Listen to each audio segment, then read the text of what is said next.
Are you? Hope that you are great. और आज इस वीडियो में हम देखेंगे ह्यूमन डाइजेस्टिव सिस्टम कैसे बनाया जाता है और इसका फंक्शन क्या होता है। देखिए, आप मेरे चैनल को प्लीज़ सब्सक्राइब कर दीजिएगा ताकि आपको और अच्छे अच्छे वीडियोस मिलते जाएं आपकी क्लास के अकॉर्डिंग, और अलग अलग डायग्राम्स बेस्ड और ज़्यादा नॉलेज बेस्ड और फैक्ट बेस्ड। तो चलिए स्टार्ट करते हैं। देखिए, मैंने आपके लिए डायग्राम बना रखा है, बहुत ईजी डायग्राम है। अगर आप इसका स्क्रीनशॉट लेकर देख सकते हैं, आपको बहुत ईजी से समझ में आ जाए किस तरह से मैंने इसको बनाया है। तो चलिए अब इसके पार्ट्स के बारे में बात करते हैं हम। ठीक है, स्टार्ट करते हैं। ह्यूमन डाइजेस्टिव सिस्टम, जब हम खाना खाते हैं तो वहाँ से हमारे डाइजेशन स्टार्ट होता है। हम खाने को मुंह में लेते हैं और खाना जो है हमारे सलाइवा के साथ मिक्स होता है और वो बोलस के अंदर कन्वर्ट हो जाता है। काय के अंदर कन्वर्ट हो जाता है? बोलस के अंदर। ये एक तरह का शुगर होता है। ठीक है, यहाँ पर हमारा लैरिंग्स होता है। ठीक है, और ये जो पाइप है, ये जो आपको दिख रहा है पाइप सा, ये क्या है? ये है हमारी ईसोफेगस। इसको हम गट भी बोलते हैं। और ये बात याद रखिएगा कि इसको हम गट बोलते हैं क्योंकि बहुत बार हमसे क्वेश्चन पूछा जाता है व्हाट इज गट, और हम भूल जाते हैं कि गट होता क्या है। तो प्लीज़ रिमेंबर दिस कि इसको हम ईसोफेगस को हम गट बोलते हैं। ईसोफेगस की स्पेलिंग जो है वो डिफ़र कर सकती है, वो बेस्ड होता है अमेरिकन इंग्लिश बोलते हैं और ब्रिटिश इंग्लिश बोलते हैं। ठीक है, अब देखिए, ईसोफेगस के बाद हमारा फूड जो है, ईसोफेगस के अंदर कोई डाइजेशन नहीं होता है, ये बात याद रखिएगा आप। ईसोफेगस के बाद जो हमारा फूड है वो जाता है स्टमक के अंदर। काय में जाता है? स्टमक के अंदर। स्टमक के अंदर जो फूड है वो क्या होता है? जो HCl होता है हमारे स्टमक के अंदर। यहाँ पर क्या होता है? हमारे स्टमक के अंदर HCl होता है जो कि एसिड है। क्या है HCl? एसिड है, और बहुत ही ज़्यादा बहुत ही कम pH वाला एसिड है जो कि बहुत ज़्यादा स्ट्रॉन्ग है। अब pH जब हमारे एसिड के अंदर पेट के अंदर है, तो मतलब एसिड जब हमारे पेट के अंदर है तो उससे हमारे पेट को कोई हानि नहीं पहुंचती है। अब आप बोलेंगे कैसे हानि नहीं पहुंचती है, तो मैं आपको बताती हूँ। देखिए, हमारे जो हमारा स्टमक होता है उसके ऊपर म्यूकस क्या होता है? एक ऐसे सॉफ्ट से होता है, कुछ जेली लाइक से स्ट्रक्चर होता है। तो देखो उसमें क्या होता है, वो हमारे पेट के ऊपर क्या बना लेता है? लाइनिंग बना लेता है। हमारे स्टमक के वॉल्स के ऊपर लाइनिंग बना लेता है इस तरह से। और जिससे क्या होता है, हमारा जो HCl है वो यहाँ पर बीच में ही रहता है और वो हमारे वॉल्स को क्या कर नहीं पाता? छू नहीं पाता, और जिससे हमारी वॉल्स को डैमेज नहीं पहुँचता है। इतना आपको समझ में आया होगा, मैं होप करती हूँ। अब देखिए, अब यहाँ पर हमारा लीवर है और यहाँ पर गॉल ब्लैडर है। गॉल ब्लैडर का ऐसे कोई रोल नहीं होता है ज़्यादा, यहाँ पर बस खाना टेम्परेरीली स्टोर होता है।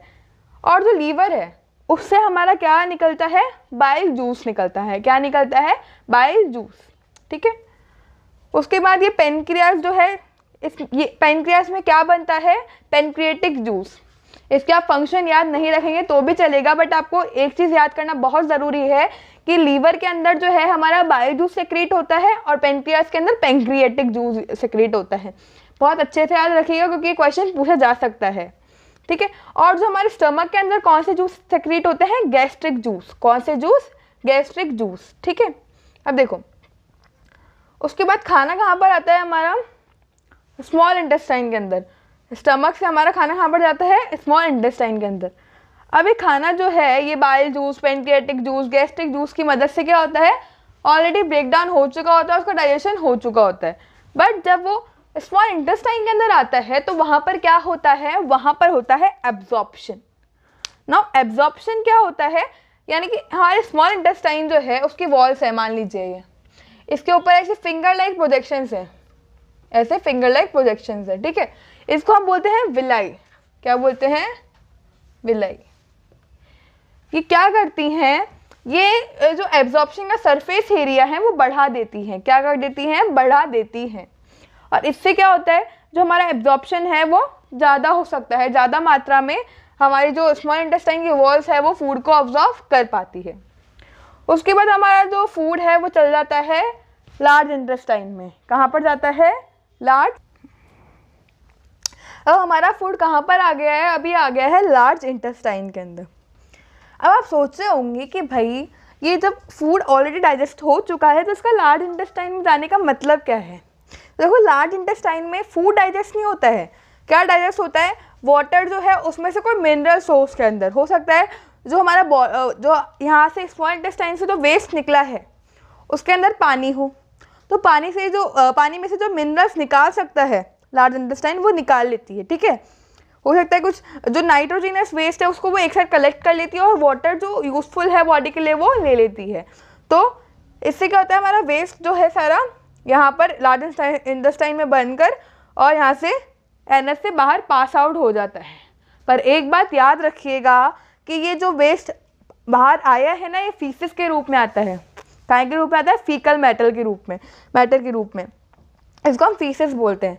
अब वो जो फीसेस है ना, वो जो हम जब जाते हैं हम फीसेस निकालने, हमारा वेस्ट निकालने बॉडी का, तो उसको हम एक्सक्रीशन नहीं बोलते हैं, उसको हम बोलते हैं इजेशन। देखिए मैं आपको बताती हूँ, वेट अ मिनट, मैं आपको समझाती हूँ। तो देखिए इजेशन और एक्सक्रीशन दोनों डिफरेंट चीज़ है। हम सोचते हैं कि जो हम फीकल मैटर को एक्सक्रीट करते हैं, जो इजेस्ट करते हैं, वो ही हमारा एक्सक्रीशन है, वो हमारी बॉडी का वेस्ट है। पर नहीं, ऐसा नहीं है, ऐसा बिल्कुल नहीं है। वो क्या है, वो जो अनडाइजेस्टेड फूड है वो हमारा क्या है, अनडाइजेस्टेड फूड है, ठीक है। और जो एक्सक्रीशन होता है ना, उसमें क्या होता है, यूरिन बनता है, यूरिन फॉर्मेशन होता है। उसके अंदर हमारे सारे नाइट्रोजनस वेस्ट जो हार्मफुल सॉल्ट्स हैं वो सब बाहर आते हैं। तो ये जो गलत फहमी है इसको दूर कर देना कि इजेशन एक्सक्रीशन जो होता है वो फीकल मैटर का बाहर आना, नहीं, ऐसा बिल्कुल नहीं होता, ठीक है। अब देखो इजेशन जो है ना वो डाइजेशन का स्टेप है। अब मैं आपको समझा देती हूँ एक बार डाइजेशन के सारे स्टेप्स। अब हम पढ़ेंगे, थोड़ा डीप में डालते हैं हम डाइजेशन, मतलब कि न्यूट्रिशन के, सॉरी मैंने तो गलती से डाइजेशन लिख दिया है।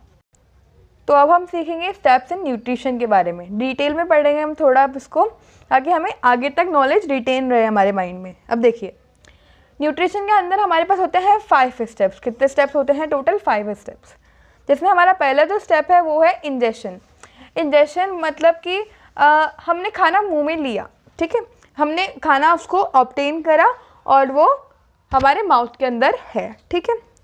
इंजेशन का मतलब सिंपली क्या है, ऑब्टेनिंग ऑफ फूड, इतना याद रखिएगा।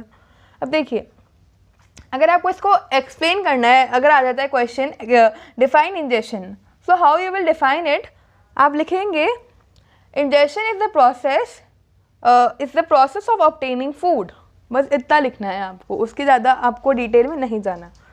अब देखिए अब हम पढ़ते हैं डाइजेशन के बारे में। सेकेंड स्टेप है डाइजेशन। देखो बहुत सारे लोग मैंने देखा है कि डाइजेशन को न्यूट्रिशन भी लिखते हैं, बट जब हम उसको बायोलॉजी के पर्सपेक्टिव से पढ़ रहे हैं तो हम न्यूट्रिशन के डाइजेशन के इक्वल नहीं रख सकते हैं, ये गलत होगा, क्योंकि ये हमारे माइंड के अंदर कंफ्यूजन क्रिएट कर देता है कि न्यूट्रिशन और डाइजेशन तो सेम चीज़ है, फिर डाइजेशन यहाँ पर स्टेप में कैसे आ गया। तो इसलिए मैंने यहाँ पर न्यूट्रिशन ही लिखा है, ठीक है। अब देखिए डाइजेशन क्या होता है, एंजाइम्स की मदद से फूड का अब्जॉर्ब होना, ठीक है। जैसे कि हमारे स्टमक के अंदर बहुत सारे ऐसे जैसे कि हमारे माउथ के अंदर भी एक एंजाइम होता है, पता है आपको कौन सा होता है? एंजाइम का नाम है सलाइवरी एमिलेज।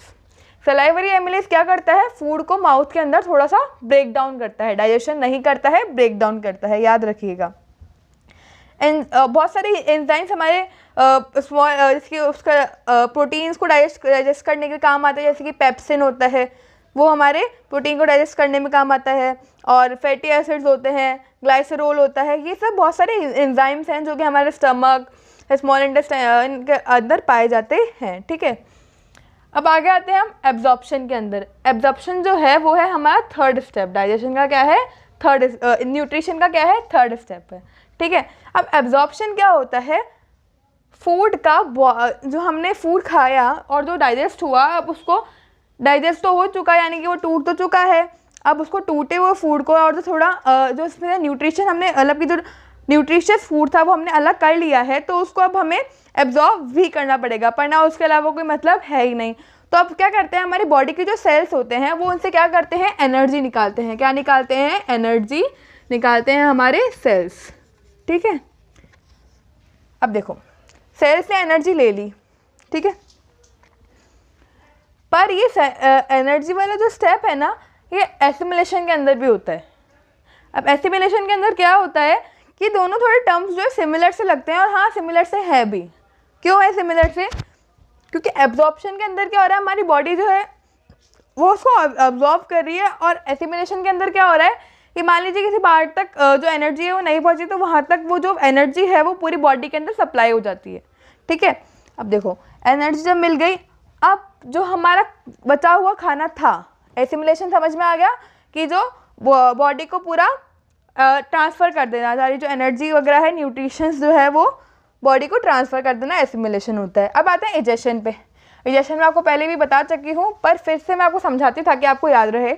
इजेशन यानी कि क्या होता है, excreting out the undigested food, ठीक है, जो कि हमारी बॉडी के अंदर डाइजेस्ट नहीं हुआ है, जो कि सॉलिड मैटर में निकलता है हमारी एनल्स के द्वारा, जो कि होता है फीकल मैटर। क्या बोलते हैं हम उसको? Faecal matter. याद रखिएगा ये कि इसको हम क्या बोलते हैं, फीकल मैटर।